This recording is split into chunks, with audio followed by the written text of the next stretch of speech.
दोस्तों नमस्कार।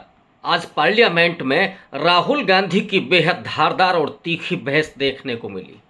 उन्होंने अपनी भारत जोड़ो यात्रा का जिक्र तो किया ही, सबसे ज़्यादा महत्वपूर्ण और रेखांकित करने वाली चर्चा उन्होंने मणिपुर की, जहां पर वो गए थे उन शिविरों के बीच में भी और उन महिलाओं और बच्चों से भी मिले थे जो निर्वासित थे, जो उन सांप्रदायिक दंगों के, जो जातीय हिंसा के शिकार हुए थे। राहुल गांधी ने जिक्र किया उस मणिपुर की महिला का जो अपने मृत बच्चे के साथ रात भर बैठी रही। जब वो राहुल गांधी के सामने आती है तो वो बेहोश हो जाती है। इसी तरह की तमाम और घटनाओं का जिक्र राहुल गांधी ने किया कि मणिपुर में वहाँ भारत माता की हत्या हुई है, नरेंद्र मोदी देशद्रोही हैं। नरेंद्र मोदी ने मणिपुर को दो भागों में विभाजित किया है। कुकी और मैती समुदायों को बीच में जो विभाजन हुआ है और जो जातीय हिंसा हुई है उसे नरेंद्र मोदी ने रोकने की कोशिश नहीं की है। ये जवाब मांगा राहुल गांधी ने। लेकिन राहुल गांधी की उस बहस के बाद, जिसमें और भी तीखे हमले राहुल गांधी ने किए थे, उन्होंने नरेंद्र मोदी को रावण तक कह दिया था और ये कहा था कि जिस तरह से रावण केवल दो लोगों की सुनता था, मेघनाथ और कुंभकर्ण की, वैसे ही नरेंद्र मोदी केवल अडानी और अमित शाह की सुनते हैं। यानी उन्हें देश की चिंता नहीं है, देश की जनता की चिंता नहीं है। मणिपुर वो गए नहीं, अगर बोले तो सिर्फ 36 सेकेंड है। वो नूह भी नहीं गए, उसके बारे में भी उन्होंने कोई चर्चा नहीं की। इसका जवाब देने के लिए स्मृति ईरानी मौजूद हुई और उन्होंने जिस तरह से बौखलाहट का प्रदर्शन किया वो बड़ा हास्यास्पद था। राहुल गांधी के किसी भी सवाल का जवाब उन्होंने नहीं दिया, लेकिन पंजाब के उन सांप्रदायिक दंगों से लेकर के जिक्र किया भीलवाड़ा तक का। उन्होंने कश्मीर की उन पंडित महिलाओं के बलात्कार का भी जिक्र किया, तो बंगाल की उस 60 साल की बुजुर्ग महिला के बलात्कार का भी। लेकिन उन्होंने ये नहीं कहा कि दिल्ली में बैठी हुई महिला पहलवानों पर क्या गुजरी और उनको न्याय क्यों नहीं मिला। उन्होंने ये भी नहीं कहा कि मणिपुर की वो महिलाएं जिनको नग्न घुमाया गया था उन पर एफआईआर देर से क्यों हुई। उन्होंने ये भी नहीं कहा कि उन महिलाओं पर जो बलात्कार हुए थे उसका न्याय कब होगा। लेकिन स्मृति ईरानी अपनी पूरी बौखलाहट पेश करती रहीं। वो राहुल गांधी को घेरने की कोशिश करती रहीं।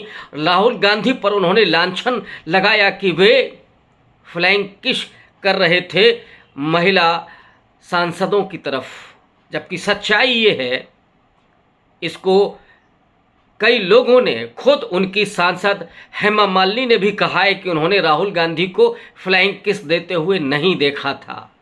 वो कैमरे में कैद है कि राहुल गांधी ने वो इशारा लोकसभा अध्यक्ष की तरफ किया था, वो अभिवादन किया था, वो प्रेम और सौहार्द का एक तरह से संकेत किया था। उन्होंने भाजपा सांसदों की तरफ नहीं, भाजपा महिला सांसदों की तरफ तो कतई नहीं वो इशारा किया था। लेकिन स्मृति ईरानी ने अपनी बौखलाहट को दिखाते हुए लगातार राहुल गांधी पर वो हमला किया और उसी को जारी रखा। राहुल गांधी को भगोड़ा तक उन्होंने कहा कि वो यहाँ से भाग गए हैं जो लोकतंत्र की दुहाई देते हैं। लेकिन उन्होंने राहुल गांधी के उन सवालों का कतई जवाब नहीं दिया जो सवाल उन्होंने सत्ता के अहंकार पर पूछा था, जो सवाल उन्होंने मणिपुर की उन महिलाओं पर पूछा था, मणिपुर की जातीय हिंसा पर पूछा था, जो नूह के सांप्रदायिक दंगों पर पूछा था। इसका जवाब स्मृति ईरानी ने दिया। स्मृति ईरानी की बौखलाहट वो दिख रही थी कि अमेठी में जो सर्वे आ रहे हैं वो इस बात को रेखांकित कर रहे हैं कि राहुल गांधी आज की तारीख में वहाँ जीतने की हैसियत रखते हैं, स्मृति ईरानी वहाँ चुनाव हार जाएंगी। तो क्या ये बौखलाहट स्मृति ईरानी की उस अमेठी के सर्वे के कारण है, या वो अपने प्रधानमंत्री को बचाने के लिए किसी भी भाषा का इस्तेमाल करती रही हैं, और उन्होंने आज किया है। दोस्तों, हम लोग जानते हैं कि स्मृति ईरानी वो वक्ता हैं जिनके अपने वक्तव्य में बेहतरीन अभिनय होता है, क्योंकि वो अभिनेत्री भी रही हैं। तो जो पूरा एक्सप्रेशन चेहरे का, जो भाषा का उतार चढ़ाव उनके उस अभिनय में आता है, उस वक्तव्य में आता है, वो बहुत गौरतलब होता है, लेकिन जोर जोर सर से बोल करके और अभिनय के जरिए आप सच को झुठला नहीं सकते, आप काले को सफ़ेद नहीं बना सकते, आप उन सवालों को नज़रअंदाज नहीं कर सकते जो राहुल गांधी ने पूछे थे। क्या राहुल गांधी के वो सवाल झूठे हैं? क्या राहुल गांधी की वो बात सच्ची नहीं है जो उन्होंने मणिपुर के बारे में कही थी? क्या राहुल गांधी के उन सवालों का जवाब स्मृति ईरानी नहीं देंगी या नरेंद्र मोदी नहीं देंगे? अमित शाह ने भी वही किया कि जो राहुल गांधी ने सवाल पूछे थे उस पर बोलने के बजाय अमित शाह ने ढेर सारे अपनी व्याख्या की और तकरीबन 3/4 समय तक वो अपने प्रधानमंत्री का महिमा मंडन करते रहे।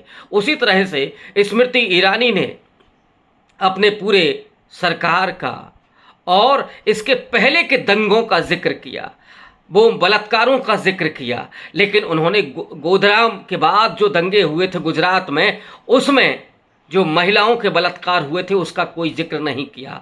स्मृति ईरानी बिल्किस बानी को भी याद नहीं करते जिन पर बलात्कार ही नहीं हुए थे, बल्कि उनके बलात्कारियों को छोड़ भी दिया गया, उसका कोई जिक्र उन्होंने नहीं किया। उन्होंने न हाथरस की उस बेटी का जिक्र किया जिसके न्याय के लिए राहुल गांधी वहाँ धकियाए तक गए थे, और उसका कहीं कोई जिक्र से स्मृति ईरानी ने नहीं किया।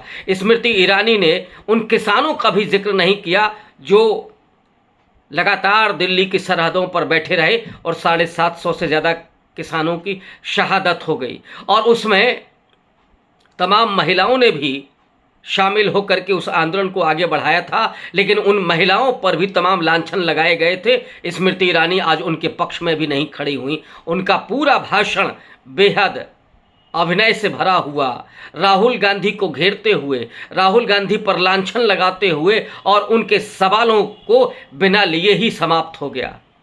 स्मृति ईरानी की ये झुंझलाहट जो है, स्मृति ईरानी की जो चिल्लाहट है, जो चीख है, वो इस बात को साबित करती है कि ये सरकार चारों खाने फेल हुई है। मणिपुर में उसने कुछ भी नहीं किया, वो हाथ पर हाथ धरे बैठी रही। शायद उसे विभाजन में ही उसकी चुनावी सफलता नजर आती है, इसलिए न तो प्रधानमंत्री नरेंद्र मोदी बोले और न ही स्मृति ईरानी वहाँ गई। उन्होंने एक वीडियो अपना डाला था कि वो मणिपुर गई थी। आज भी उन्होंने इसका जिक्र किया कि मणिपुर वो जा चुकी हैं, लेकिन तब जब वो मणिपुर के उन लोगों के साथ नृत्य कर रही थी, जब मणिपुर के उन लोगों पर जो गुजरी है, उस समय स्मृति ईरानी नहीं पहुंची। राहुल गांधी ने कहा था कि मणिपुर में भारत माता तार तार होती रही, उसका कत्लेआम होता रहा, उसका लहू होता रहा, लेकिन स्मृति ईरानी ने इसका कोई जवाब नहीं दिया। स्मृति ईरानी कश्मीर से लेकर के बंगाल तक तो पहुंचती हैं, लेकिन मणिपुर के उन माँओं के लिए, उन बहनों के लिए एक लफ्ज़ भी उनकी ज़बान से नहीं निकला। शुक्रिया।